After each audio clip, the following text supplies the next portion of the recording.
کے اسٹیج معزز علماء اہل سنت، حفاظ و ائمہ و بانیان جلسہ، بزرگوں اور نوجوان دوستوں، السلام علیکم ورحمۃ اللہ تعالی وبرکاتہ۔ الحمد للہ رب العالمین، والصلاة والسلام على سيدنا سيد الأنبياء وسيد المرسلين وعلى آله الطيبين الطاهرين وأصحابه الكرام أجمعين وعلى أتباعهم وعلى أتقيائه، خصوصا منهم على سيدنا وسيدكم وشيخنا وشيخكم وغوثنا وغوثكم سيدنا أبي محمد الشيخ عبد القادر الحسن الحسين الجعفري الجيلاني رضي الله تبارك وتعالى عنه وعلى جميع رسله الكرام وعلى جميع فروعه الفخام وعلى جميع مشايخه العظام رضوان الله تبارك وتعالى عليهم أجمعين. أما بعد، فأعوذ بالله من الشيطان الرجيم. بسم الله الرحمن الرحيم. أولئك على هدى من ربهم وأولئك هم المفلحون. صدق الله العظيم وبلغنا رسوله النبي المتين الأمين الكريم. اعلی حضرت عظیم البرکت مجدد دین ملت، امام عشق و محبت، امام احمد رضا فاضل عجم و عرب علیہ رحمت و رضوان نے ایمان کی بڑی پیارے انداز میں تشریح فرمائی، اور ایمان کی جو اصل ہے اس اصل کو بھی بڑے پیارے انداز میں ذکر فرمایا۔ وہ کیا ذکر کیا ہے اس کو آپ سماعت کیجئے۔ اللہ کی سرتاب قدم شان ہے یہ۔ اب یہ مصرع اعلی حضرت نے تحریر کیا حضور کی شان میں، اللہ کی سرتاب قدم شان ہے یہ سے مراد حضور کی ذات ہے، سرکار ہمارے، اور حضور پاک علیہ السلام کے سر اقدس، سر مبارک سے لے کر پاؤں مبارک تک یہ پورا جو وجود ہے حضور پاک کا جسم، یہ اللہ تعالی کی شان کا مظہر ہے۔ اللہ کی شان ظاہر ہوتی ہے حضور سے، اس لیے فرماتے ہیں اعلی حضرت اللہ کی سرتاب قدم شان ہے یہ، انسان نہیں انسان، وہ انسان ہے یہ۔ حضور انسان ہے، ہمارے آقا انسان ہے، لیکن وہ ایسے انسان ہے کہ ان جیسا کوئی دوسرا انسان ہی نہیں ہے۔ ہم بھی انسان ہیں، حضور بھی انسان ہے، لیکن ہمارے انسان ہونے میں اور حضور کے انسان ہونے میں بہت بڑا فرق ہے۔ اب وہ فرق اگر اس کی وضاحت کرنا شروع کروں تو زندگی ختم ہو جائے گی، لیکن بات مکمل نہیں ہوگی۔ بس مختصر انداز میں یوں سمجھو کہ ہم آپ مٹی سے پیدا کیے گئے، پانی سے پیدا کیے گئے، ہوا سے پیدا کیے گئے، آگ سے پیدا کیے گئے، پانی سے پیدا کیے گئے۔ ہمارے جسم میں یہ چیزیں ہیں، ہوا بھی ہے، پانی بھی ہے، آگ بھی ہے، مٹی بھی ہے، لیکن سرکار دو عالم علیہ السلام جو پیدا کیے گئے وہ نور سے پیدا کیے گئے۔ فرق ہو گیا نا؟ حضور نور ہے، اس لیے ہمارے حضور کا سایہ زمین پہ نہیں پڑتا تھا۔ ہم آپ دھوپ میں کھڑے ہو جائیں تو سایہ زمین پر گرے گا، یہ لائٹ کی روشنی میں کھڑے ہوں تو سایہ زمین پر گرے گا، چراغ کی روشنی ہو، چاہے چاند کی چاندنی ہو، چاہے سورج کی روشنی ہو۔ ہمارا آنکھ کا بدن مٹی سے بنایا گیا، کثافت ہے اس کے اندر، کثافت، اس لیے سایہ پڑتا ہے۔ اور حضور کا جسم جو ہے نور سے پیدا کیا گیا، اس لیے وہ لطافت ہی لطافت ہے، حضور کا سایہ نہیں ہے۔ نہ سورج کی روشنی میں سایہ ہے، نہ چاند کی چاندنی میں ہے، نہ چراغ کی روشنی میں ہے، سایہ ہی نہیں حضور کا۔ دیکھیے فرق، دیکھیے نا۔ اچھا، ہم آپ اپنی ماں کے پیٹ میں رہے 9 مہینہ، کتنے؟ 9 مہینے رہے۔ جب غذا کی ضرورت ہوئی تو اللہ تعالیٰ نے ہماری ناف میں، بمبی میں ایک پائپ لگایا، قدرتی انتظام ہے۔ اس پائپ کے ذریعے سے خون، ماں کا خون ہمارے پیٹ میں پہنچایا گیا۔ ہم جب ماں کے پیٹ میں تھے تو ہماری غذا خون، کس کا خون؟ ماں کا خون۔ منہ سے نہیں پلایا، بمبی سے پلایا۔ حالانکہ دنیا میں ہم کھاتے پیتے سب منہ سے ہیں، بمبی سے نہیں کھاتے ہیں، منہ سے کھاتے ہیں، لیکن ماں کے پیٹ میں منہ سے نہیں پلایا خون کو، بمبی سے، ناف کے ذریعے سے۔ اس لیے کیونکہ اللہ تعالیٰ یہ جانتا ہے کہ میرا بندہ جب پیدا ہوگا ماں کے پیٹ سے تو اس منہ سے میرا بھی نام لے گا، میرے حبیب کا بھی نام لے گا، اس لیے اس منہ کو اللہ نے خون سے پاک رکھا، ناف سے پلایا، منہ سے نہیں پلایا۔ سمجھ رہے؟ اب حضور پاک صلی اللہ تعالی علیہ وسلم بھی اپنی والدہ ماجدہ کے شکم میں 9 مہینہ رہے، لیکن حضور کے ناف میں نال نہیں لگی تھی، حضور کو خون نہیں پلایا گیا ماں کے پیٹ میں۔ اب اس کی تشریحات 2 ہیں۔ ایک تشریح تو یہ ہے کہ نور کو غذا کی ضرورت نہیں ہوتی، جو نور ہے وہ کھانے پینے سے محفوظ ہے، اس لیے خون نہیں پلایا گیا حضور کو۔ کتنا فرق ہے ہمارے میں اور حضور میں، یہ سمجھا رہا ہوں۔ اگر نور کو غذا کی حاجت بھی تھی ماں کے پیٹ میں تو اللہ نے خون نہیں پلایا، نور پلایا۔ یہ 2 تشریحات ہیں۔ تو ہمارے سرکار نور ہیں، ہم خاکی بشر ہیں، وہ نوری بشر ہیں، ہم خاکی بشر ہیں، ہم مٹی والے انسان ہیں، حضور نور والے انسان ہیں۔ فرق سمجھ میں آ گیا نا؟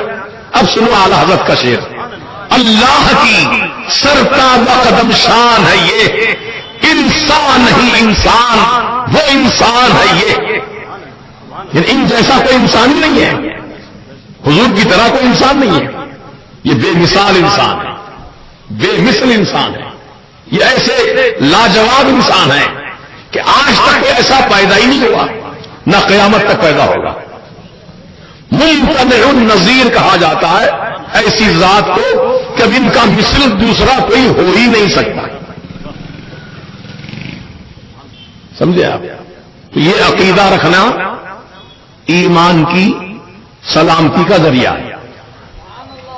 ایمان کی حفاظت اس عقیدے سے ہوتی ہے کہ سرکار ہم جیسے نہیں ہیں، یہ بات ذہن میں بٹھا لو اپنی، انسان ہے لیکن ہم جیسے انسان نہیں، وہ بے مثال انسان ہے۔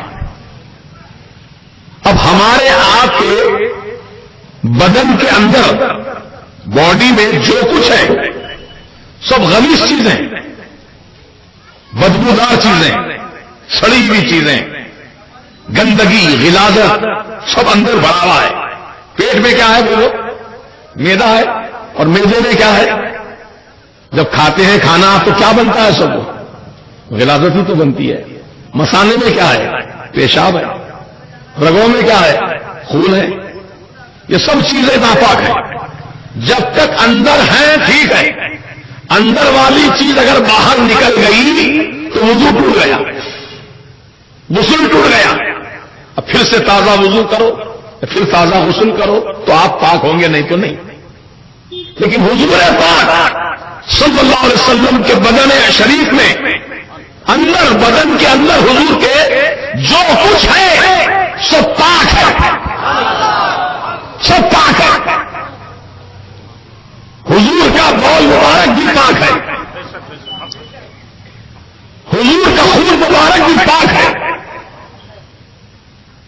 وہاں ناپاکی کا کوئی گزر ہی نہیں، وہ ایسے پاک ہے. بولیے فرق ہے؟ آپ کا دل مان رہا نا ان باتوں کو، یا ابھی شک میں ہے؟ یقین کرو، یقین کرو، یہ بات بالکل سچی ہے، حق ہے. اس لیے سرکار مدینہ علیہ الصلوۃ والسلام کی جب ولادت ہوئی، آقا جب تشریف لائے دنیا میں، تو وہاں کچھ خواتین بھی تھیں، جس میں بی بی حوا بھی تھیں، بی بی مریم بھی تھیں، بی بی آسیہ بھی تھیں. اللہ کے حکم سے سب آئے تھے وہاں. اور کچھ عرب کی خواتین بھی تھیں، جس میں حضرت صفیہ بنت عبد المطلب جو حضور کی پھپھو جان ہے، حضور کی پھوپھی، وہ موجود تھی. وہ کہتی ہے کہ جب حضور کی پیدائش ہوئی تو وہ پانی لے کر، باہر سے پانی لے کر برتن میں حجرے میں آ رہی تھی. کس نیت سے پانی لائی تھی وہ؟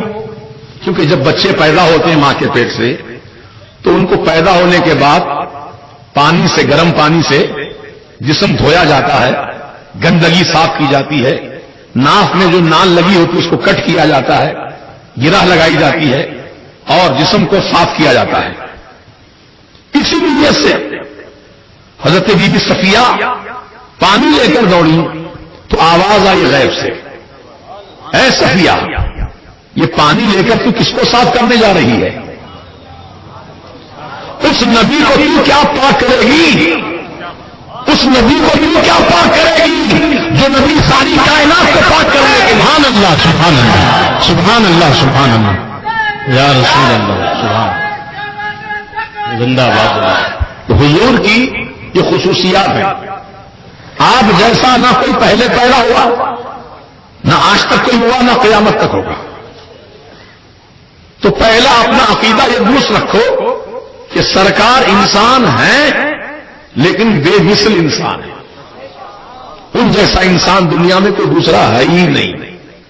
بولیے، ان جیسا دوسرا کوئی ہے ہی نہیں.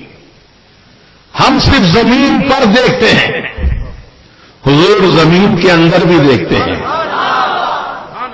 ہم صرف پہلے آسمان تک دیکھتے ہیں، حضور عرش عظیم کو بھی دیکھتے ہیں اور خدا کے جلووں کو بھی دیکھتے ہیں. وہ ایسے آنکھ والے ہیں.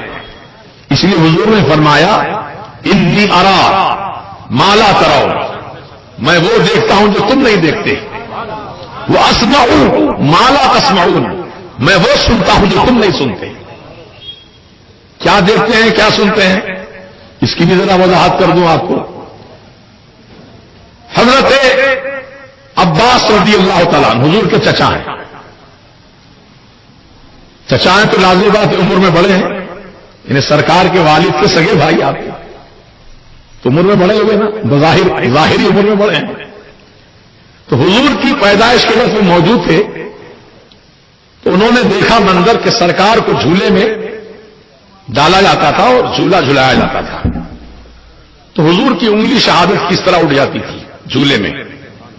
انگلی ادھر جاتی تھی تو آسمان کا چاند بھی ادھر جھک جاتا تھا. جب جھولا ادھر جاتا تو انگلی بھی ادھر جاتی, چاند ادھر جھک جاتا تھا. سمجھ نہیں آئی؟ تو حضرت عباس نے یہ منظر اپنی آنکھوں سے دیکھا تھا کہ چاند حضور کے اشاروں پر انگلی کے جھک جاتا تھا. تو جب حضور پاک علیہ السلام کی عمر شریف زیادہ ہوئی تو حضرت عباس نے اپنے بچپن کی بات سنائی. یا رسول اللہ علیہ السلام, کیا آپ کو اپنے بچپن کی بات یاد ہے سرکار, کہ جب جھولے میں آپ کو جھلایا جاتا تھا آپ کی انگلی اس طرح اٹھتی تھی, ہلتی تھی, تو چاند بھی آپ کی انگلی کے اشارے پر جھک جایا کرتا تھا. کیا آپ کو یاد ہے؟ یاد ہے آپ کو بچپن کا واقعہ؟ تو میرے سرکار فرماتے ہیں, سنو اے میرے چچا عباس, آپ جھولے کی بات پوچھتے ہیں مجھ سے یاد ہے کہ نہیں؟ اے عباس, قسم خدا کی, جب میں اپنی اماں جان کے پیٹ میں تھا, پیٹ میں, ابھی پیدا نہیں ہوا تھا, پیٹ میں تھا, لوہے محفوظ پر قلم چلتا تھا تو اس قلم کے چلنے کی آواز اپنی ماں کے پیٹ میں سن لیا کر. سبحان اللہ, سبحان اللہ, سبحان اللہ. نعرہ تکبیر, نعرہ رسالت, نعرہ رسالت, ولادت مصطفیٰ, علم غیب مصطفیٰ, نعرہ تکبیر, نعرہ رسالت. سبحان اللہ, سبحان اللہ. میں وہ سنتا ہوں جو تم نہیں سنتے, میں وہ دیکھتا ہوں جو تم نہیں دیکھتے. سورج گہن کی نماز ادا فرما رہے تھے سرکار.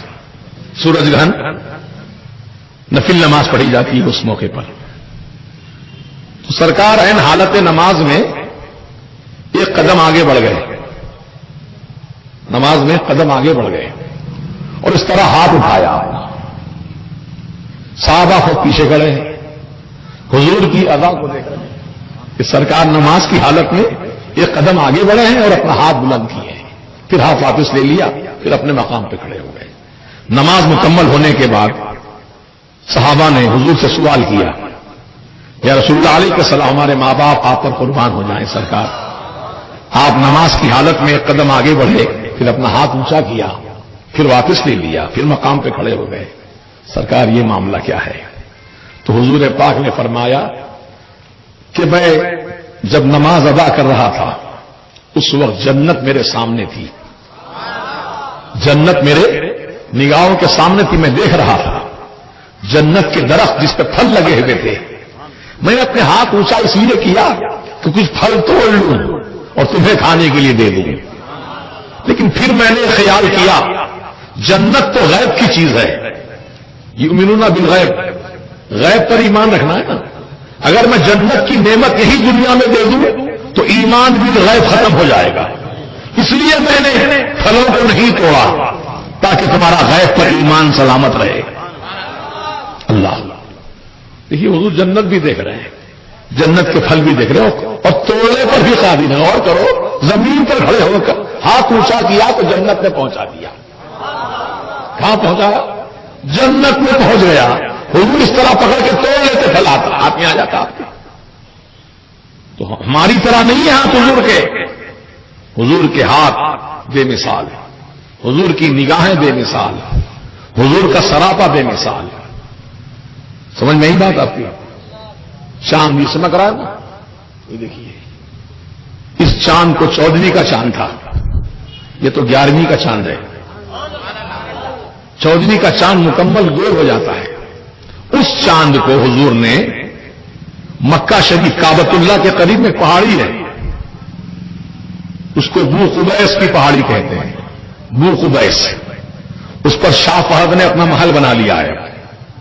وہی پہاڑی پر کھڑے ہو کر حضور نے اس چاند کو ایسا اشارہ کیا تھا.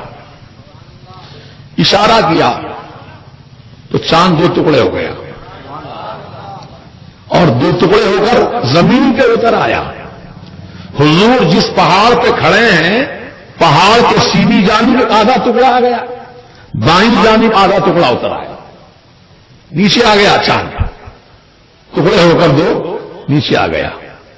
پھر حضور نے پھر اشارہ کیا تو جہاں سے آیا تھا پھر جا کر آپس سے مل گیا. اس کو کہتے ہیں شق القمر. کیا کہتے ہیں؟ شق القمر، چاند کو چیر دینا۔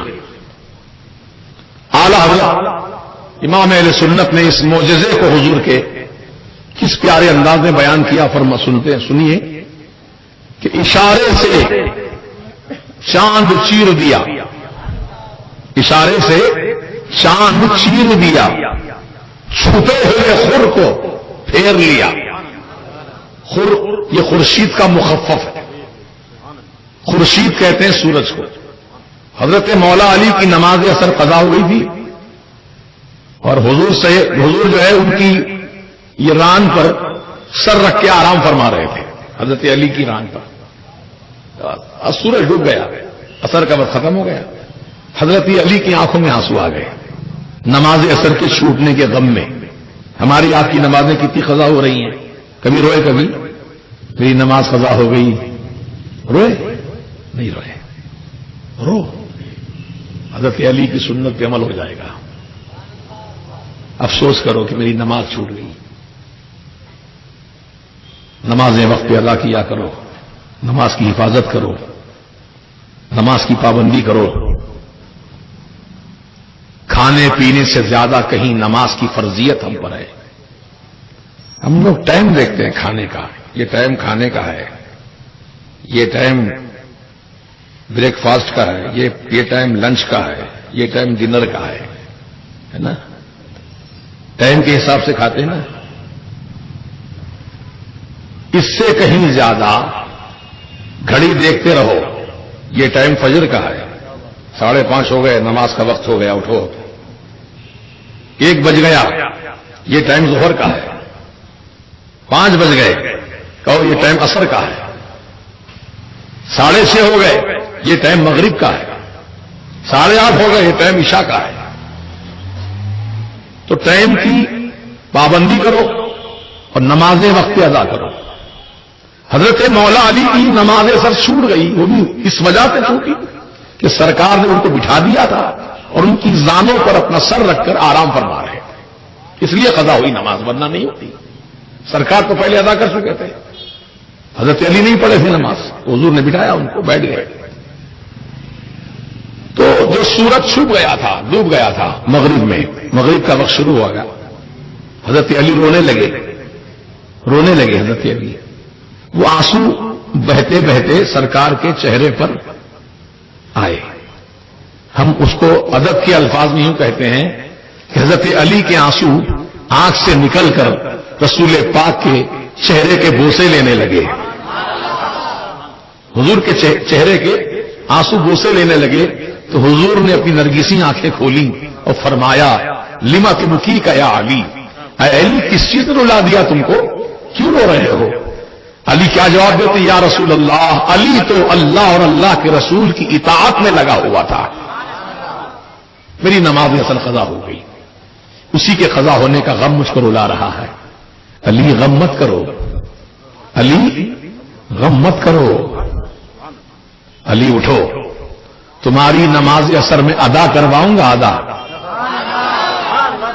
ٹائم ختم ہو گیا تو نماز قضا ہو گئی، ادا کیسے ہوگی؟ لیکن سرکار نے سورج جو ڈوب گیا تھا مغرب کی جانب، حضور نے حکم فرما ایتھا الشمس ارجعی، اے سورج لوٹا میری طرف، لوٹا، پلٹا۔ اتنا کہنا تھا کہ سورج پھر طلوع ہو گیا، مغرب سے نکل گیا، روز مشرق سے نکلتا تھا، آج میرے سرکار نے مغرب سے طلوع کیا سورج، پھر چمکنے لگا سورج، نماز اثر کا وقت آ گیا۔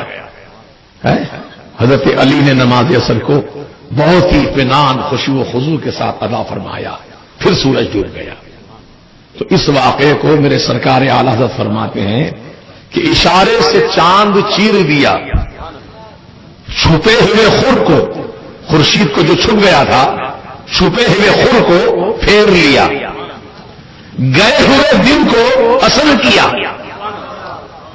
گئے ہوئے دن کو اصل کیا، یہ تاب و تما تمہارے لیے، سرکار یہ آپ ہی کا حصہ ہے، زمین و زماں تمہارے لیے، مکین و مکان تمہارے لیے، چنین و چنا تمہارے لیے، بنے جو جہاں تمہارے لیے، یا رسول اللہ بدن میں ہے جان تمہارے لیے، دہن میں زبان تمہارے لیے، ہم آئے یہاں تمہارے لیے، اٹھے گی وہاں تمہارے لیے.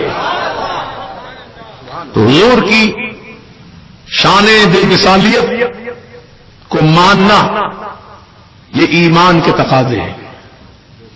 حضور انسان ہے لیکن بے مثال انسان ہے. بولیے بے مثال انسان ہے.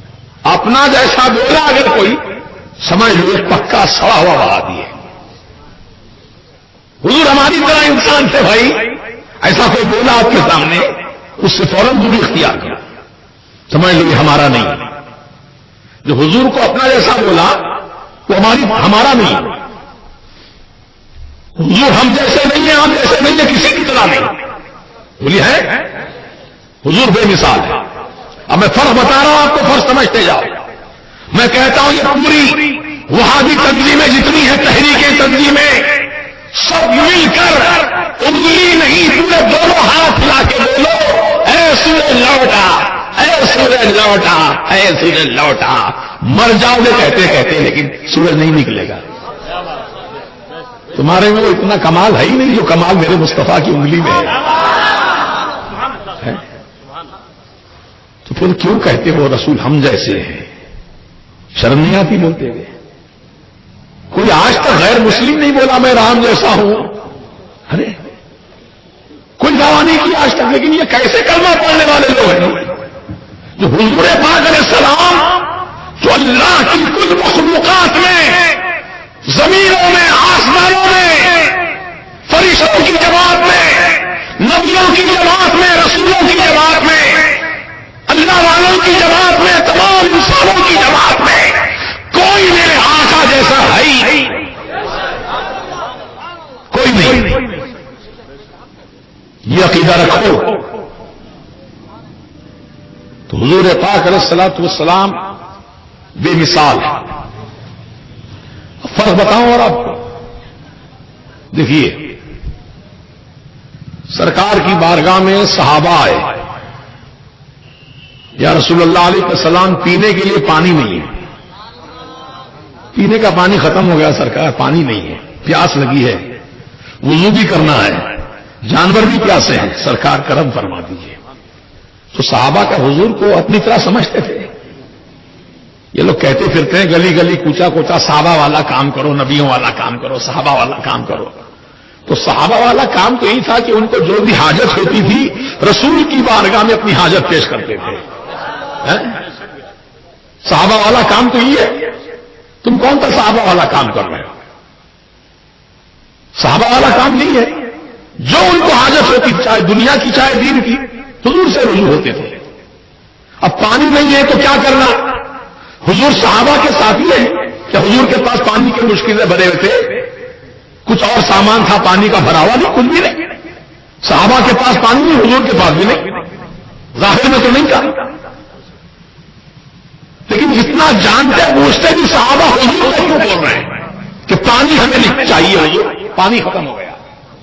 اللہ تعالیٰ سے نہیں مانگا، اللہ کے رسول سے مانگا، کیونکہ وہ جانتے ہیں رب دینے والا رب ہے، لیکن دیتا ہم کو نہیں ہے، رسول کو دیتا ہے اور رسول ہم کو دیتے ہیں.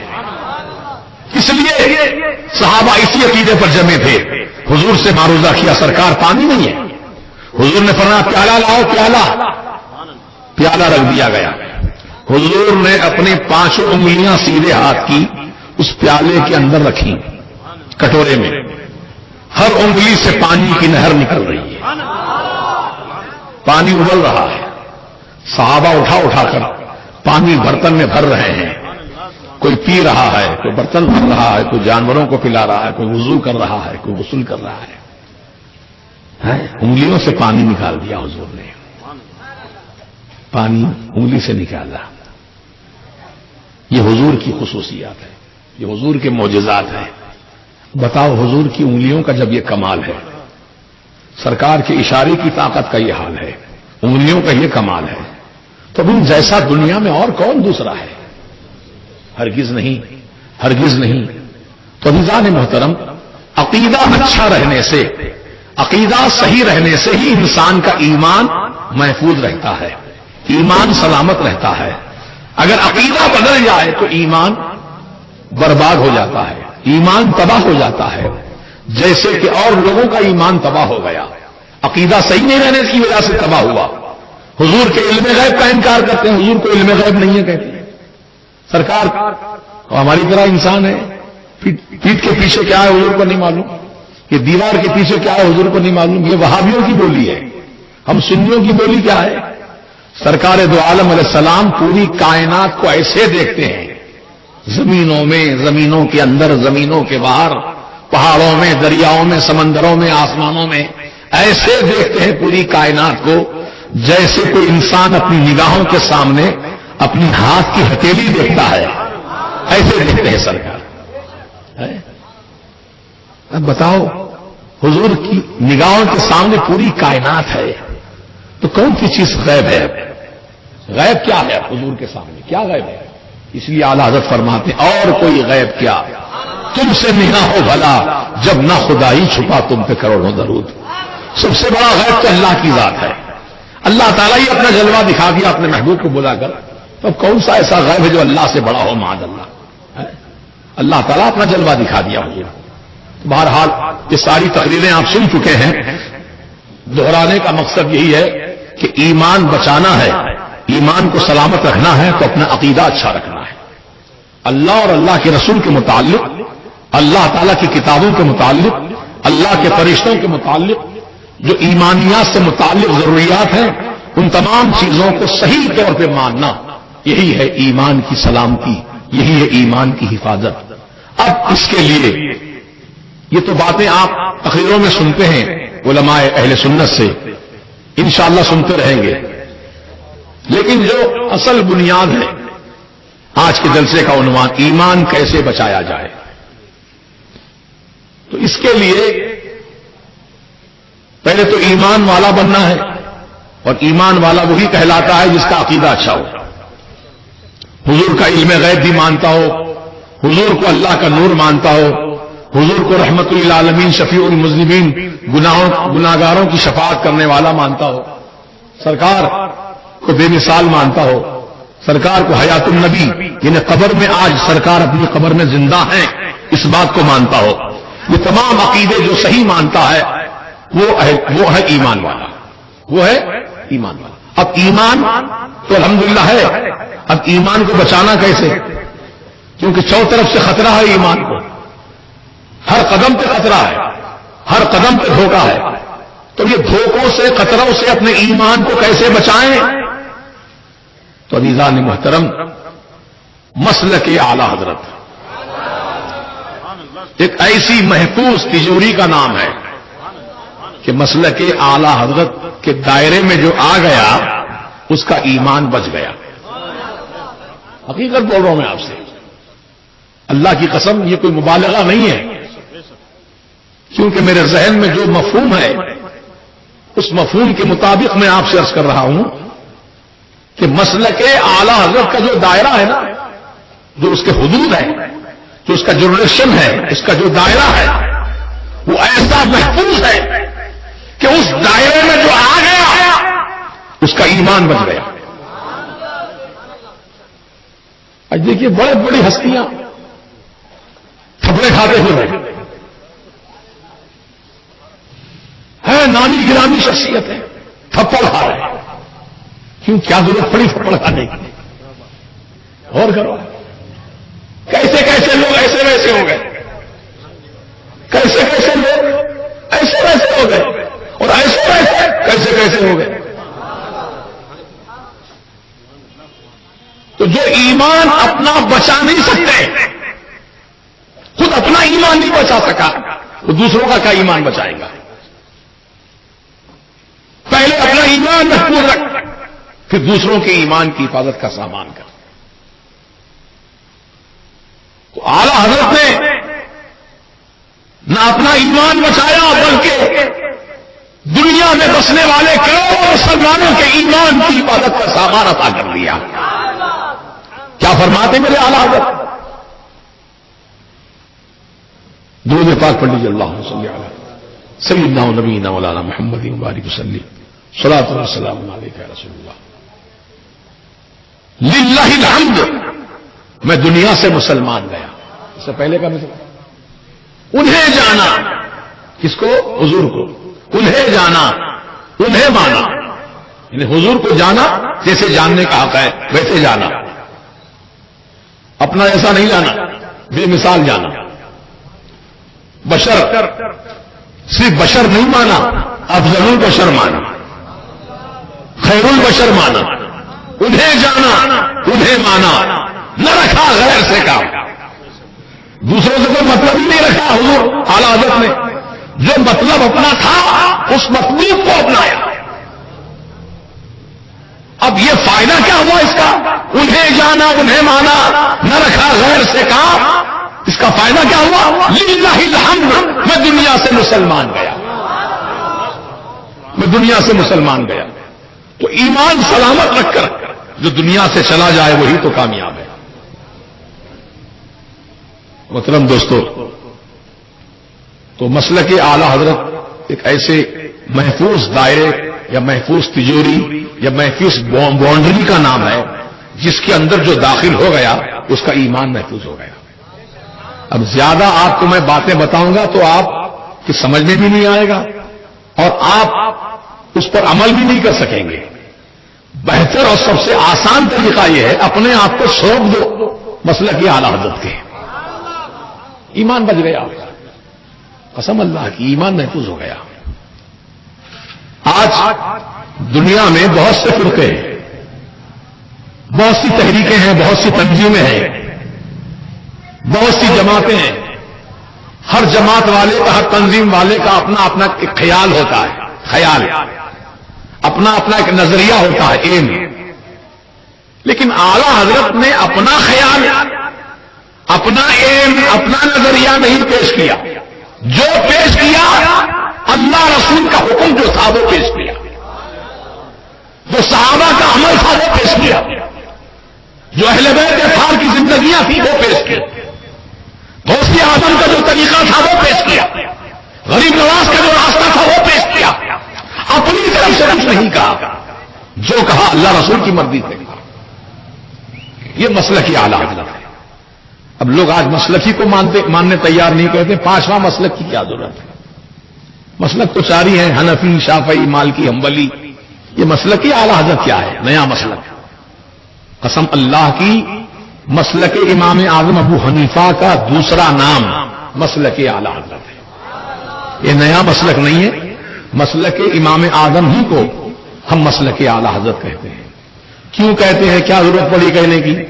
جب مسلک امام اعظم جیسی شخصیت کے نام سے منسوب ہے تو مسلک اعلی حضرت تو ان کے بعد پیدا ہو گئے، ان کے نام سے منسوب کرنے کی کیا ضرورت ہے؟ تو سنو، وجہ اس کی یہ پڑی کہ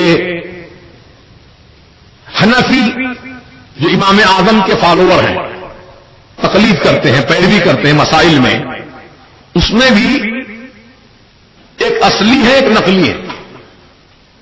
حنفیوں میں بھی ایک اصلی حنفی ہے ایک نقلی حنفی ہے. اب بات ذرا سمجھیے آپ اس کو، وہ کام کی بات ہے. دیوبندی علماء اپنے آپ کو حنفی کہتے ہیں اور ہم بریلوی علماء بھی اپنے آپ کو حنفی کہتے ہیں. وہ بھی حنفی بول رہے ہیں اپنے آپ کو اور ہم بھی حنفی بول رہے ہیں.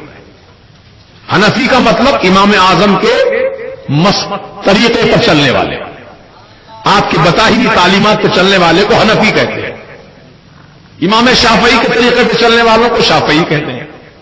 امام احمد بن حنبل کے راستے پہ چلنے والوں کو حنبلی کہتے ہیں. امام مالک کے راستے پہ چلنے والوں کو مالکی کہتے ہیں. چاروں طریقے صحیح ہیں، کوئی غلط نہیں ہے، چاروں امام برابر ہیں. امام اعظم کے ماننے والے دنیا میں بہت بڑی تعداد میں ہیں حنفی. تو اس میں دو گروپ ہو گئے، ایک اصلی ایک نقلی. نقلی بھی اپنے آپ کو حنفی بول رہا ہے، اصلی تو ہے ہی، اصلی تو بولیں گے ہی حنفی. جو نقلی ہے نہیں ہے، حقیقت میں حنفی نہیں ہے، وہ بھی اپنے آپ کو حنفی بول رہا ہے. نہیں سمجھے؟ دیکھو، ایک ڈالڈا ہے ایک اصلی کی ہے. اصلی ہے، ڈالڈا ہے، لیکن ڈالڈا بول رہا ہے کہ میں بھی اصلی ہوں،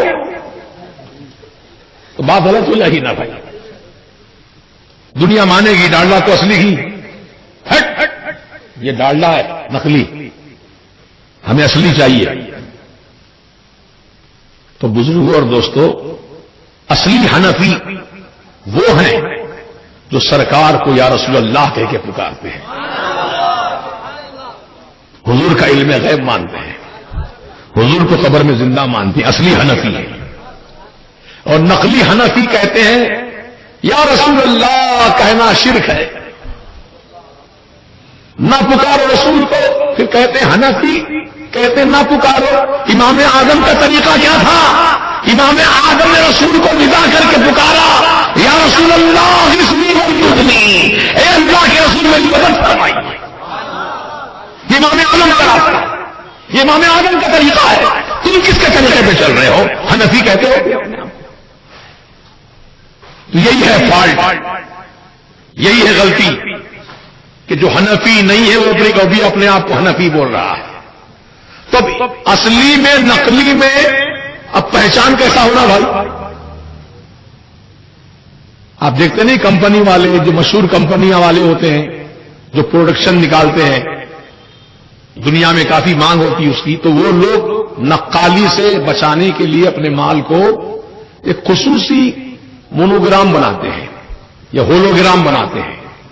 اس پیکٹ پر یا ڈبے پر اس کا نشان ہوتا ہے، اور کمپنی والے باضابطہ اعلان کرتے ہیں میڈیا کے ذریعے کہ بھئی ہمارا مال خریدنے سے پہلے ٹریڈ مارک ضرور دیکھ لینا. نقالی سے بچو، نقالوں سے بچو، نقلی مال سے بچو، ورنہ نقصان اٹھائیں گے آپ. دنیا کا سامان نقلی ملتا ہے تو اصلی والے اپنی شناخت بناتے ہیں الگ، اپنی پہچان الگ بناتے ہیں تاکہ نقلی میں اصلی میں فرق معلوم ہو جائے پبلک کو. تو عوام الناس کو فرق دکھانے کے لیے اصلی حنفی میں اور نقلی حنفی میں ایک ٹریڈ مارک لگایا گیا. اس ٹریڈ مارک کا نام ہے مسلک اعلی حضرت. مسلک اعلی حضرت کا لیبل جہاں لگا ہے اصلی معاملہ ہے، اور جہاں لیبل نہیں ہے معاملہ گڑبڑ ہے. یہی وجہ اور کچھ نہیں ہے مسلک اعلی حضرت کہنے کی. اصلی نقلی میں فرق قائم کرنے کے لیے مسلک اعلی حضرت جوڑا گیا. تو یہ بات حقیقت ہے کہ دنیا میں آج ہر قسم کے لوگ ہیں. سنی نہیں ہے لیکن سنی بول رہے ہیں اپنے آپ. جیسے ابھی ہمارے عزیزم محمد اویس رضا صلی اللہ علیہ وسلم نے آپ کے سامنے کہا، وہ تعلیم کے سلسلے میں بچوں کی تعلیمات، ووکیشنل جو سمر کیمپ وغیرہ قائم ہوتے ہیں گرمیوں کے موسم میں، اور یہ بچوں کو بھی پکڑ کے لے جاتے ہیں جماعت میں، 40 دن کی جماعت میں، 15 دن کی جماعت میں، ہفتے کی جماعت میں، 3 دن کی جماعت میں. نوجوان بچوں کو، کیونکہ اسکول کو چھٹی ہو جاتی ہے تو ماں باپ کو پھیلاتے ہیں لوگ کہ بھئی بچہ ہمارا پھریں گا، آپ کا گرمی میں پھریں گا، ادھر ادھر پھریں گا، بجائے اس کے آپ جماعت میں بھیج دیجیے، کچھ سیکھیں گا اللہ رسول کی باتیں. یہ تو کہہ کے لے جاتے ہیں اللہ رسول کی باتیں سکھا کے لائیں گے، لیکن کیا سکھا کے لاتے ہیں؟ فاتحہ حرام، میلاد حرام، شرک ہے، یہ ناجائز ہے، وہ ناجائز ہے، یہ سب سکھا کے لاتے ہیں. تب اس سے ایمان اس کا جو تھا وہ ایمان برباد ہو گیا. تو اس لیے مسلمانوں، ہمارے سرکار نے بھی ایک حکم فرمایا ہمارے لیے، آپ کے لیے، سب مسلمانوں کے لیے، ایاکم و ایاہم، جو بد عقیدہ لوگ ہیں ان سے دوری اختیار کرو. یہ حضور نے فرمایا ایاکم و ایاہم. یہ بخاری شریف کی حدیث کے الفاظ ہیں. تم اپنے آپ کو ان سے دور رکھو اور ان کو اپنے سے دور رکھو. دو طرف سے بھی دوری ہے، نہ تم ان کے قریب جاؤ نہ ان کو اپنے قریب آنے دو. بات سمجھ میں آئی؟ گھسو مت مان. وہ مختلف ٹائٹل کے ساتھ تم کو بلاتے ہیں، درس حدیث، درس قرآن، اصلاح معاشرہ، فلاں فلاں. لوگ جوق در وقت چلے جاتے ہیں. اللہ رسول کی بات ہر نماز کے بعد گیٹ پہ کھڑے ہو جائے گا کہ آدمی بھاگیے بیٹھیے، سنت نفل پڑھ کر بیٹھیے، اللہ رسول کی اہم باتیں ہوں گی. اللہ رسول کی باتیں، ٹائٹل تو بڑا اچھا ہے اللہ رسول کی باتیں، لیکن سکھاتے کیا ہیں؟ اگر یہ صحیح تعلیمات پھیلاتے ہوتے تو آج مسلمانوں میں جماعتیں نہیں بنتی. بھولیے نا ایمان کی بات، جماعتیں نہیں بنتی. جو سرکار کے زمانے سے جماعت چلی آ رہی اہل سنت و جماعت، وہی ایک جماعت چلی آتی ہے، لیکن ٹکڑے ٹکڑے ہو گئے امت محمدیہ کے. فرقہ بندی ہو گئی، مسلمانوں کی طاقت کمزور پڑ گئی. مسلمان آپس میں بڑھ گئے، ہماری طاقت کمزور پڑ گئی. ان کو احساس نہیں ہے اس کا، بس یہ اپنا مطلب چاہتے ہیں. یاد رکھیے علامہ ابن سیرین رضی اللہ تعالیٰ عنہ جو تابعی ہیں، تابعی کس کو کہتے ہیں؟ جو صحابہ کا زمانہ پائے، صحابہ کو دیکھے، صحابہ کی صحبت میں اٹھے بیٹھے، ان کو کہتے ہیں تابعی. کتنا اونچا مقام ہے تابعی کا بھی، صحابہ کو دیکھنے والے.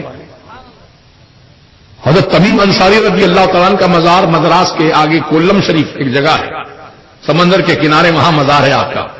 صحابی رسول ہے حضرت تمیم انصاری رضی اللہ تعالیٰ عنہ.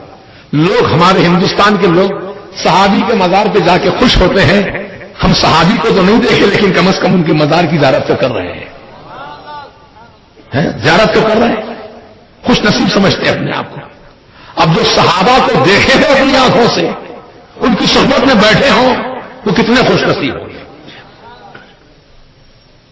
تو علامہ ابن سیرین رضی اللہ تعالیٰ عنہ تابعی ہیں. نام یاد رکھیے، کیا نام بولا میں؟ حضرت ابن سیرین رضی اللہ تعالیٰ.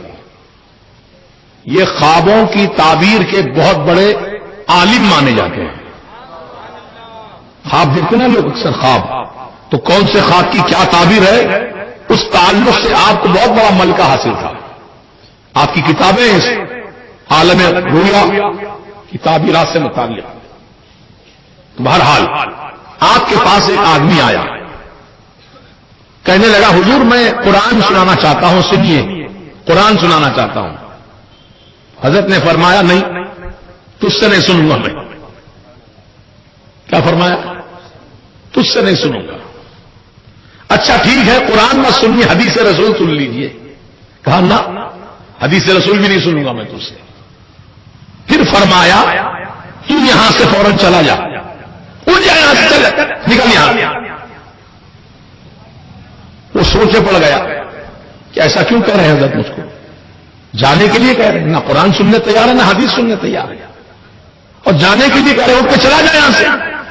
اٹھ کے نہیں گیا تو فرمایا اگر تو نہیں جائے گا تو میں یہاں سے چلا جاؤں گا، نکل یہاں. تو آپ کے جو شاگرد تھے ان کو بڑا تعجب ہوا، اچھا نہیں لگا ان کو. ارے کوئی آنے والا کہہ رہا میں قرآن سناتا ہوں، حدیث سناتا ہوں، تو لوگ کیا کہتے ہیں؟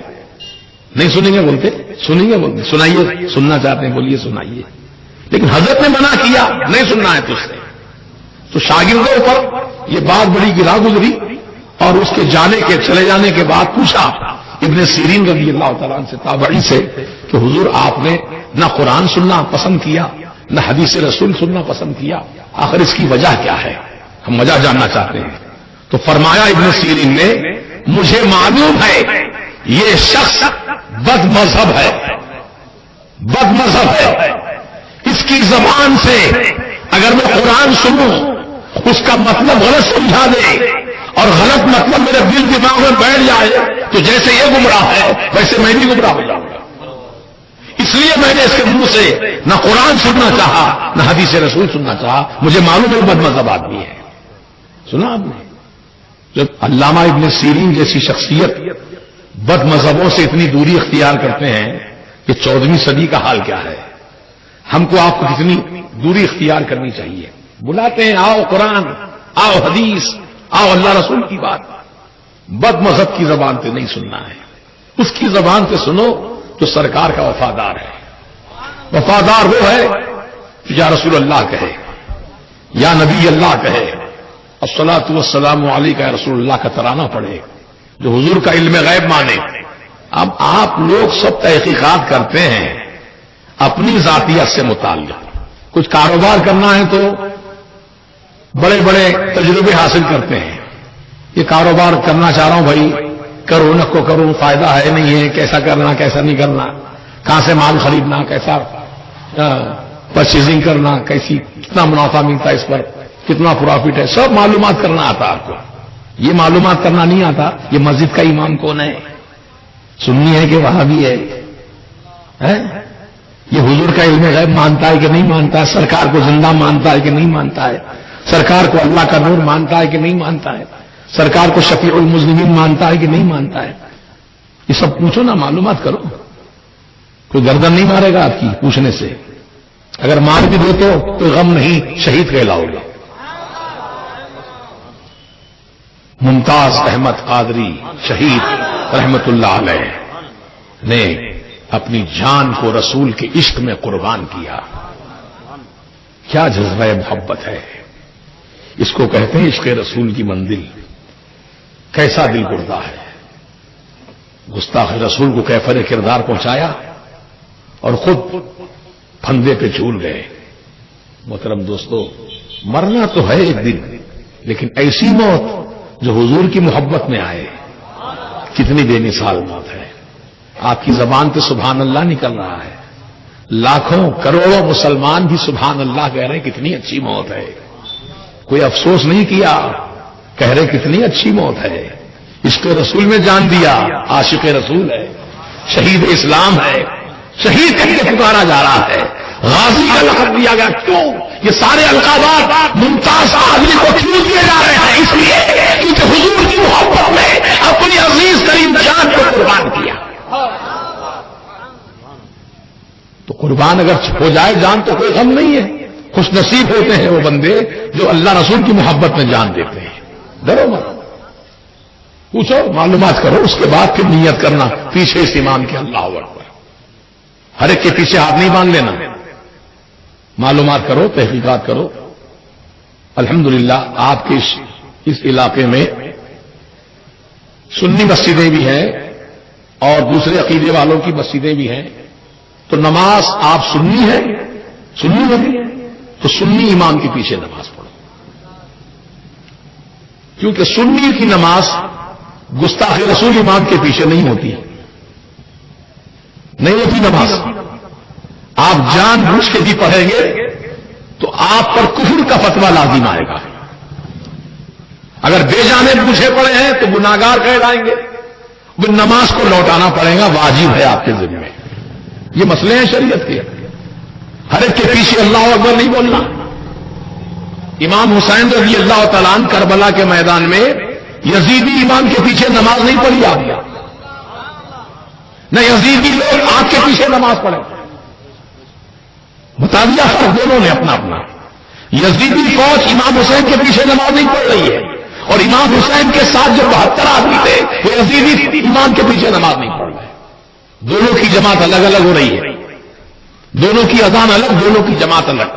میدان ایک ہی ہے، کربلا کا میدان. جماعتیں دو ہیں. کیا مطلب؟ امام حسین نے بتا دیا اپنے نانا جان کی امت کو کہ یزیدیوں کی نماز اور ہے، حسینیوں کی نماز اور ہے. تو آپ حسینی ہیں تو حسینیوں کے پیچھے نماز پڑھو، ہے نا؟ انشاءاللہ بولو. کوشش کرنا، پوری کامیاب کوشش. کالج کے بچے، کالج میں پڑھنے والے طلباء، وہ بھی احتیاط کریں، اپنے ایمان کو بچائیں. کیونکہ ان کی صحبت تھی، ان کے پیچھے رہنے سے یا ان کے ساتھ رہنے سے اپنا ایمان خطرے میں پڑ جاتا ہے. جیسے کہ میں اکثر مثال دیتا ہوں کہ ایسے کچھ مریض ہیں دنیا میں، مریض جیسے ایڈس کا مریض. ایڈس کی بیماری بہت خطرناک ہے نا. ایڈس کا مریض، ڈاکٹر کہتے ہیں اس کا توال الگ، اس کی پلیٹ الگ، اس کا لباس الگ، اس کا بیڈ الگ، وہ تم استعمال مت کرو. کیوں؟ کہیں وہ بیماری تم کو نہ لگ جائے. بولیے، احتیاط کرتے ہیں نا. ڈاکٹر بھی جاتے ہیں تو بیچارے وہ ناک پہ ماسک لگا کے جاتے ہیں، ہاتھ میں گلف پہنتے ہیں، دستانے پہنتے ہیں، بڑی حفاظت کے ساتھ جاتے ہیں ایڈس کے مریضوں کے قریب، کہیں وہ خطرناک بیماری کے جراثیم ہم کو نہ لگ جائیں. ایڈس کی بیماری سے بچنا ہے تو ایڈس کے بیمار کے قریب مت جاؤ، اور ایمان بچانا ہے تو وہابی کی صحبت میں نہ رہو، دوری اختیار کرو، کہیں اس کے جرسوں میں وہابیت کے تم کو نہ لگ جائیں. اچھے اچھوں کو دیکھا ہم نے. وکیل صاحب بیٹھے ہیں ماشاءاللہ، ہمارے قادر پاشا صاحب جہاں دیدہ آدمی ہیں نوجوان، لیکن کافی تجربات، کافی معلومات آپ کو حاصل ہیں الحمدللہ. بتائیے کیسے کیسے لوگ کیسے کیسے ہو گئے. کل تک جن کے گھر پہ غوث پاک کا جھنڈا لہراتا تھا، نکل گیا جھنڈا وہاں سے. 11ویں ہوتی تھی 11ویں بند ہو گئی، 12ویں ہوتی تھی 12ویں بند ہو گئی. یہ سکھا دیا ان لوگوں نے کہ شرک ہے، بدعت ہے، ناجائز ہے، حرام ہے. حضور کے زمانے میں نہیں تھا یہ جھنڈا. تو تھا کیا حضور کے زمانے میں؟ تو تھا کیا؟ کہ تو کون ہے؟ بولیے. حضور کے زمانے میں نہیں تھا تو نہیں کرنا چاہتا. حضور کے زمانے میں خوبانی کا میٹھا تھا کیا؟ کیسا کھاتا دبا کے؟ حضور کے زمانے میں بریانی تھی کیا؟ بولو جی ایمان کی بات بولو، تھی کیا؟ آج کیسا دبا کھا رہے ہیں. تیسرے حکم تک دال عبداللہ گل تھیلے میں ہضم نہیں ہوا تو پھر تھمس اپ پیپسی اوپر سے ہضم کرنے کے بعد یہ نہیں سوچا اس وقت کھاتے وقت حضور نے کبھی نہیں کھایا بریانی، میں کیسے کھاؤں؟ حضور نے تو جو کی روٹی کھائی تھی. حضور نے تو پیٹ پہ پتھر باندھے تھے. کبھی مانا پتھر؟ ٹھیکری نہیں بنا. تو ٹھیکری نہیں بنا پیٹ پہ، پتھر کہاں بنا؟ کہتے ہیں رسول اللہ کے طریقے سے عمل کرنا چاہیے. کون سے طریقے سے عمل کرنا؟ داڑھی منڈاتا، داڑھی کٹاتا، انگریزوں کا لباس پہنتا، انگریزوں جیسی صورت پہنتا ہے. پھر کہتا رسول اللہ کے طریقے سے عمل کرنا چاہیے. ارے بولنے کو تو بہت آسان ہے میاں، بولنا، عمل کرنا بہت مشکل ہے. اس لیے بڑے بڑے دعوے مت کرو. الحمدللہ ہم اہل سنت و جماعت کا عقیدہ کتنا نکھرا ہوا عقیدہ. سرکار مدینہ علیہ السلام کی محبت ہی اصل ایمان ہے. حضور کی محبت ہی ایمان کی جان ہے، ایمان کی جان. یہ محبت جب تک رہے گی ایمان باقی رہے گا. محبت جب نکل جائے گی تو ایمان برخاست. تو ان تمام طریقوں سے جو نتیجہ ہوا ہم کو یہی کہ جو جسمانی بیمار ہیں، جذام کا مریض لیپریسی، اس کے بھی قریب مت رہو، کیونکہ جراثیم اس کے جسم سے نکلتے ہیں. اچھا خاصا آدمی گیا تو اس کو بھی لگ سکتی بیماری. ایڈس کے بیماری کے والے کے پاس مت جاؤ، قریب مت بیٹھو، ہے نا. تو عزیزان محترم، جسم کو محفوظ رکھنا ہے تو ایسے بیماروں کے صحبت سے دوری اختیار کرو. اور ایمان کو بچانا ہے تو جو ایمان کے دشمن اور ایمان کے غدار ہیں، جو رسول کے گستاخ ہیں، ان سے دوری اختیار کرو. اس لیے بزرگوں نے فرمایا، ایک مقولہ بہت مشہور ہے، سانپ کی صحبت میں بیٹھنا گوارا کر لو. سانپ حالانکہ کاٹا تو جان چلی جاتی، پرواہ نہیں، گئی تو گئی. یہ جان گئی تو ایک دن اللہ کے حکم سے لوٹ کے آئے گی. یہ ایمان، یہ جان آئے گی لوٹ کر، ہمارا ایمان ہے. سانپ کی صحبت میں بیٹھو لیکن وہابی کی صحبت میں مت بیٹھو. کیوں؟ سانپ کاٹے گا تو جان جائے گی اور وہابی کاٹے گا تو ایمان چلا جائے گا. جان جائے گی تو آئے گی اللہ کے حکم سے، لیکن ایمان اگر چلا گیا دوبارہ لوٹ کر نہیں آئے گا، دوبارہ نہیں ملے گا ایمان. اس لیے ایمان کی حفاظت کرو. اور ایسے کھلم کھلا علانیہ جو حضور کی شان میں یہ دبے لفظوں میں یا اندرونی طور پر حضور کی شان میں بے ادبیاں گستاخیاں کرتے ہیں، ایسے گستاخ فرقوں سے لوگوں سے اپنے آپ کو دور رکھو. اس لیے اب اپنے مرید جب بناتے ہیں کسی کو سلسلے عالیہ قادریہ رضویہ میں تو مرید سے وعدہ لیتے ہیں، بولو میں تبلیغی جماعت، مودودی جماعت، اہل حدیث جماعت، قادیانی جماعت، رافضی جماعت اور جتنے بد مذہب لوگ ہیں دنیا میں، بدعقیدہ ہیں، ان سے دوری اختیار کروں گا. یہ وعدہ لیتے ہیں مرید بناتے ہیں. یہ سلسلے قادریہ کی خصوصیت ہے. اور بھی لوگ مرید بناتے ہیں لیکن یہ وعدہ نہیں لیتے ہیں، بلکہ پیر صاحب خود پلپلے ہیں. تو مریدوں کا کیا حال ہوگا؟ ایسے پلپلے پیروں کے مرید بنے تو جا کے پوچھا کسی شخص نے، حضور وہ وہابی امام ہے ہماری مسجد کا، نماز پڑھ سکتے کیا اس کے پیچھے؟ تو پلپلے پیر صاحب، پڑھ سکتے باہر نماز پڑھنا اللہ کے واسطے ہے، اس کے پیچھے ہی پڑھ سکتے، جاؤ پڑھ لو جاؤ. جو ٹناٹن پیر ہوتا کہتا نہیں، وہابی امام کے پیچھے سنی کی نماز نہیں ہوتی ہے. سنی کی نماز سنی امام کے پیچھے ہوگی. یہ بات لکھ لو تختی پہ دل کے. انشاءاللہ ایمان والوں کی صحبت میں رہو، ایمان والوں سے تعلق رکھو اور ایمان والوں میں اٹھو بیٹھو. اور جو بدعقیدہ ہیں جن کو آپ جانتے ہیں ان سے دوری اختیار کرو. ایمان سلامت رہے گا آپ کا انشاءاللہ. اب میری طبیعت اجازت نہیں دے رہی کہ میں کچھ اور مزید بولوں، کیونکہ میری آواز سے خود اندازہ لگا رہے ہوں گے کہ مسلسل اب یہ تو سالوں کا حساب ہے، دنوں کا نہیں ہے. کئی سالوں سے خدمت چل رہی ہے. ہماری تمنا یہی ہے کہ ہم مرے بھی تو خدمت کرتے کرتے مر جائیں. اللہ کے دین، اللہ کے رسول کی محبت کا پیغام عام کرتے کرتے مر جائیں. اللہ تعالی ہمیں ایسی توفیق عطا فرمائے. بس اللہ تعالی ہم سب کو دین اسلام پر ثابت قدمی عطا فرمائے اور ایمان کی سلامتی عطا فرمائے. ابھی بہت ساری باتیں میں سوچ کر آیا تھا، لیکن ابھی جو اہم ترین باتیں تھیں میں نے آپ کے سامنے بیان کر دیا ہے. انشاءاللہ اگر آپ لوگ سمجھدار ہیں، ان باتوں کو آپ نے سنجیدگی سے قبول کیا ہے تو انشاءاللہ اس پہ عمل بھی کریں گے انشاءاللہ. میری صورت دیکھ کر مت بولیے، اللہ رسول کو حاضر و ناظر جان کے بولیے. اللہ علیم و خبیر ہے، اللہ کے رسول حاضر و ناظر ہیں. ہم اہل سنت و جماعت کی عقیدے پر قائم رہیں گے. ہماری زندگی، ہماری موت اسی عقیدے پر رہے گی انشاءاللہ. اللہ پاک توفیق دے اور آپ آنکھ بند کر کے عمل کیجیے اہل سنت و جماعت کے عقیدے پر. انشاءاللہ آپ کامیاب رہیں گے، دنیا میں بھی، قبر میں بھی، حشر کے میدان میں بھی. یہ فقیر اس بات کی آپ کو تمانیت و ضمانت دیتا ہے کہ جو سرکار کا وفادار غلام رہے گا وہ زمانے بھر کا امام رہے گا. حضور کی محبت میں جیو، حضور کی محبت میں مرو. انشاءاللہ کبھی ناکامی کا سامنا نہیں کرنا پڑے گا. ولا تهنوا ولا تحزنوا وأنتم الأعلون إن كنتم مؤمنين.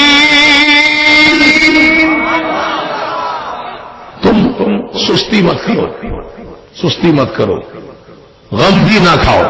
اللہ پاک فرما رہا ہے ولا تہینوا ولا تحزنوا، تم سستی بھی مت کرو، غم بھی نہ کھاؤ. وأنتم الأعلون، تم ہی اعلیٰ رہو گے. اعلون اعلیٰ کی جمع ہے. تم ہی اعلیٰ رہو گے، بلند رہو گے، کامیاب رہو گے، سب سے اونچے رہو گے. اعلیٰ کب؟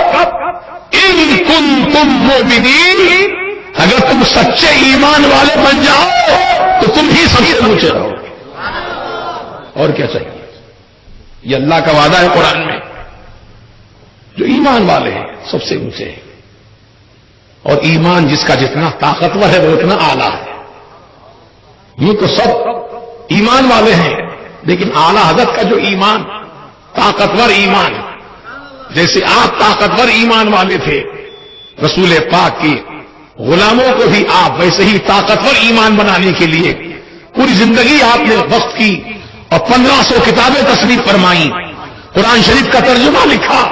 یہ اعلیٰ حضرت کی تصانیف اور تحاریر، آپ کی خدمات ایسی بے مثال خدمات ہیں کہ جو ان خدمات کو مان کر اس پر عمل کر لے گا وہ بھی اعلیٰ ہو جائے گا، وہ بھی اعلیٰ ہو جائے گا. آج دیکھیے حضور تاج الشریعہ کا مقام. بستی بستی، قریہ قریہ، تاج الشریعہ تاج الشریعہ. کیوں نعرہ لگ رہا ہے یہ؟ تاج الشریعہ کون ہمارے خاندان کے آدمی ہیں یا ہم ان کے خاندان کے ہیں؟ بچہ بچہ دیوانہ کیوں ہو گیا ان کا؟ ہر آدمی ان کا نام لینے پر فخر محسوس کرتا ہے. کیوں؟ اس لیے کہ وہ اعلیٰ حضرت کے مسلک پر ایسے ثابت قدم ہو گئے، شریعت کے ایسے پابند ہو گئے کہ الحمدللہ ساری دنیا تاج الشریعہ کے فرامین اور ان کی تقاریر اور ان کی تحاریر کو یقین کے ساتھ قبول کرتے ہیں. کیونکہ جو بولتے ہیں شریعت کے دائرے میں بولتے ہیں، جو لکھتے ہیں قرآن حدیث کی روشنی میں لکھتے ہیں. ان کا نہ قول شریعت سے جدا ہے، نہ ان کی تحریر شریعت سے جدا ہے. اس لیے ان کو تاج الشریعہ کا لقب دیا گیا. الحمدللہ آج یہ ساری دنیا میں ان کے نام کے ڈنکے بج رہے ہیں. انشاءاللہ اللہ پاک حضرت کو اور عمر طویل عطا فرمائے اور صحت و عافیت کے ساتھ، تندرستی کے ساتھ اللہ تعالی سلامت رکھے اور آپ کے فیضان کو اللہ پاک عام سے عام فرمائے. تو میں انہی چند کلمات پر اپنی گفتگو سمیٹتا ہوں. اس علاقے بابا نگر میں یہ جو نوجوان بچے ہیں، ہمارے سید صاحب کہاں گئے؟ یہ ہمارے سید صاحب ہیں، سید سراج صاحب کے والد سید نصیر الدین صاحب ہیں، اور ایک سید صاحب ہے، آگے کھڑے رہی ہیں، یہ ہمارے سید صاحب سید ساجد میاں، ابھی نوجوان بچے ماشاءاللہ. یہ ہمارے کیا نام ہے آپ کا؟ محمد اکرم صاحب ماشاءاللہ، اللہ جزائے خیر دے. اور آپ کا محمد جہانگیر، یہ محمد مدثر، یہ سب نوجوان بچے ماشاءاللہ. ہمارے شیخ قادر پاشا صاحب، یہ تو اہل سنت و جماعت کے لیے اس علاقے میں جو ٹھوس خدمات انجام دے رہے ہیں وکیل صاحب، یقیناً قابل مبارکباد ہے. حالانکہ پیشہ ان کا وکالت ہے، لیکن جذبہ سنیت کا ہے.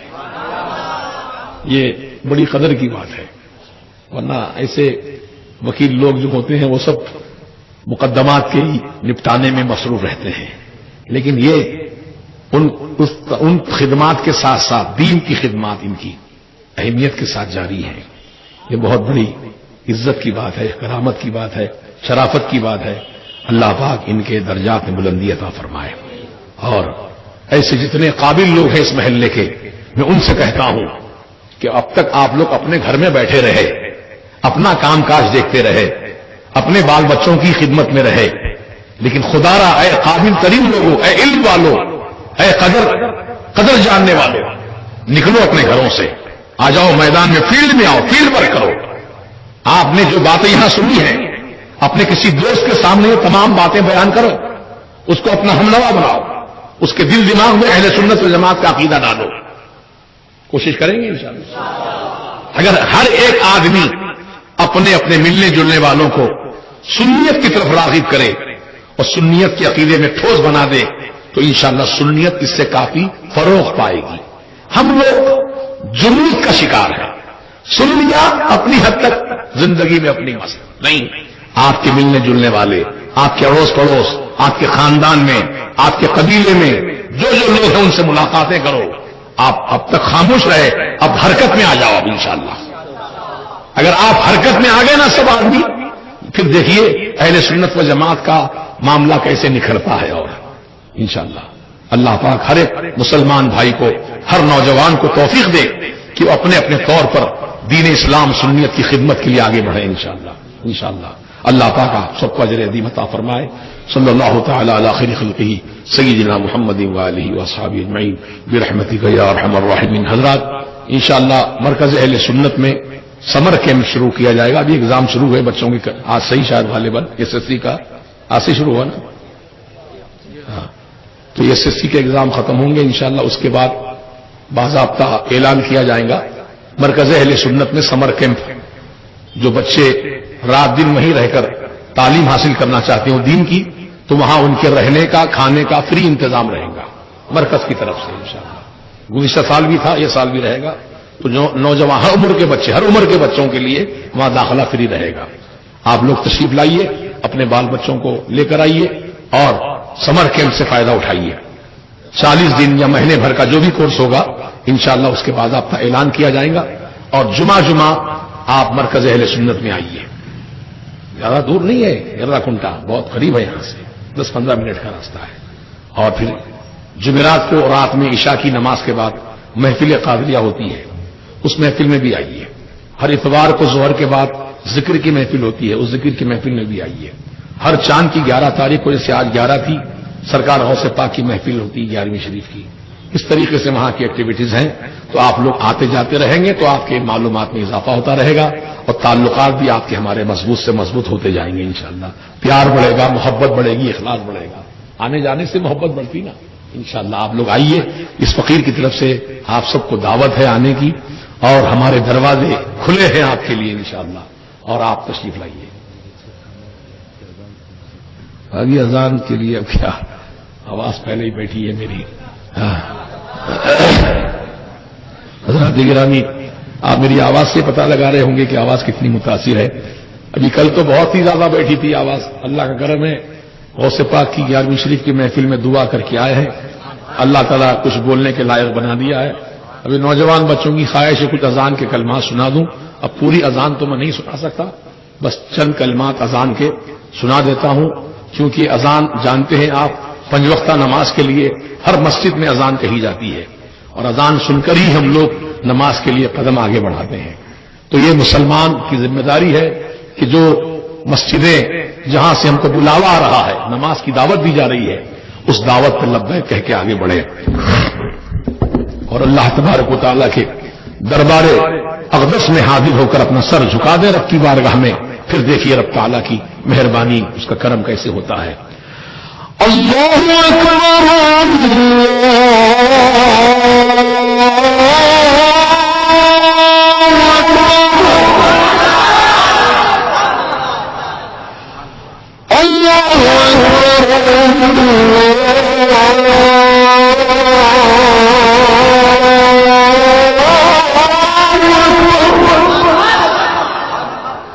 اللہ اکبر کے معنی ہے اللہ بہت بڑا ہے. اللہ بہت بڑا ہے، اللہ سے بڑا کوئی نہیں. اس کے بعد مؤذن یوں کہتے ہیں اشہد ان لا الہ الا اللہ،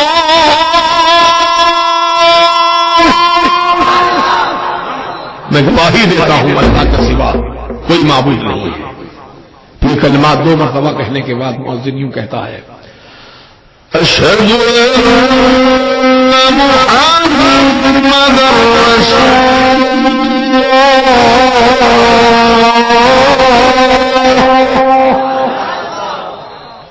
اللہ رسول کی گواہی ہو گئی. پھر اب نماز کی دعوت. حی علی الصلاۃ،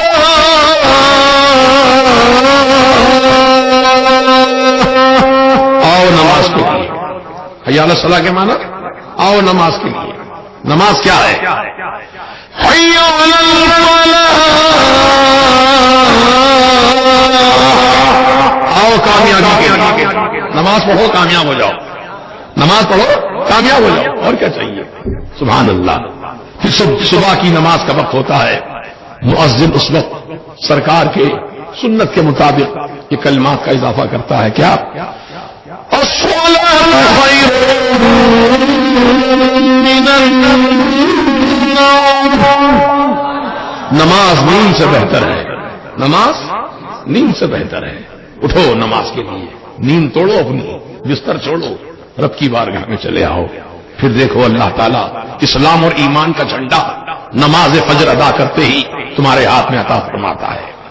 اسلام اور ایمان کا جھنڈا اللہ دیتا ہے تمہارے ہاتھ میں. مطلب یہ کہ اللہ تعالیٰ کے سلامتی اور اس کی امان میں آپ آ گئے. اب اللہ آپ کی حفاظت کرنے والا ہے بھیا.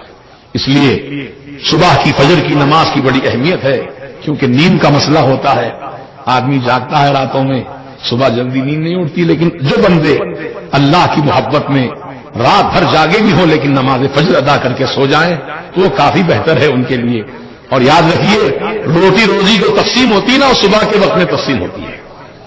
اللہ پاک کی بارگاہ سے فرشتوں کو حکم ملتا ہے، فرشتوں جو میرے بندے جاگ رہے ہیں ان کو روٹی روزی دو آج کی. اب ہم سوتے پڑے رہیں گے، 10 بجے 11 بجے ہماری صبح ہوں گی تو کیا ہوگا؟ روٹی روزی سے محروم ہوں گے. اس لیے آقا نے فرمایا نوم الصبح تمنع الرزق، صبح کا دیر تک سوتے رہنے سے روٹی روزی سے روک دیا جاتا ہے. اس لیے آج لوگ پریشان ہیں، کہتے ہیں صاحب برکت نہیں ہے گھر میں، برکت نہیں ہے، دعا کر دیجئے، تعویذ دے دیجئے. سب سے بڑی تعویذ یہ ہے کہ نماز فجر کی پابندی کیجئے انشاءاللہ. پھر دیکھیے گھر میں کیسی برکت ہوتی ہے. پھر مؤذن کہتا ہے الصلاۃ خیر من النوم، نماز نیند سے بہتر ہے. اللہ اکبر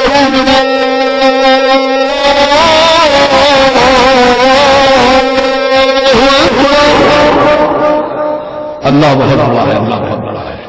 لا الہ الا اللہ کے سوا کوئی عبادت نہیں. آپ کی تمنا پوری ہوئی. چند کلمات سنانے کا میں نے کہا، لیکن الحمدللہ پوری اذان اجمالی طور پر میں نے سنا دی ہے. اللہ پاک اس جلسے کے منانے والے، اس کو سجانے والے، اس میں آنے والے سب میرے اسلامی ایمانی بھائیوں، اللہ پاک آپ سب کو، ہم سب کو نماز کا پابند بنائے اور سرکار کا وفادار امتی بنائے اور حضور پاک علیہ السلام کی محبت میں جینے مرنے کی توفیق عطا فرمائے. صلی اللہ تعالی علی خیر خلقہ سیدنا محمد وآلہ واصحابہ اجمعین. سبحان ربک رب العزة عما یصفون والسلام علی المرسلین والحمد للہ رب العالمین. حق لا الہ الا اللہ محمد رسول اللہ صلی اللہ علیہ وسلم. صلی اللہ علی محمد